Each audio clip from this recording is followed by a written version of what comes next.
Close to nature is close to your world. Myron Homes, Cherubic Farms at Chevilla, 7799949104. Odisha రైలు ప్రమాదం మరవక ముందే మరో విషాదం జరిగింది. మహారాష్ట్రలో ఘోర ప్రమాద ఘటన చోటు చేసుకుంది. రన్నింగ్ బస్సులో మంటలు చెలరేగాయి. ఈ ప్రమాదంలో 25 మంది సజీవ దహనమయ్యారు.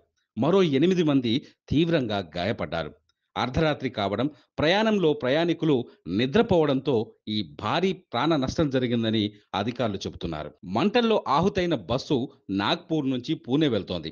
ఈ క్రమంలో బుల్దానాలో సమృద్ధి మహామార్గ్ ఎక్స్ప్రెస్ హైవేపై వెళ్తుండగా రాత్రి 2 గంటల సమయంలో బస్సులో ఒక్కసారిగా మంటలు చెలరేగాయి.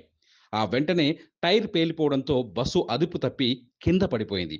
ఈ ప్రమాదంలో బస్సులో ప్రయాణిస్తున్న 25 మంది సజీవంగా అక్కడికక్కడే కాలి బూర్దయ్యారు. మరో 8 మంది తీవ్రంగా గాయపడడంతో వారిని ఆసుపత్రికి తరలించారు. ప్రమాదం జరిగిన సమయంలో బస్సులో మొత్తం 32 మంది ప్రయాణికులున్నారు. అయితే ఈ ప్రమాదం నుంచి డ్రైవర్ ప్రాణాలతో బయటపడ్డాడు. ఇక గాయపడిన వారిని బుల్డానా సివిల్ ఆసుపత్రికి తరలించి వైద్య సేవలు అందిస్తున్నట్టు పోలీసులు తెలిపారు.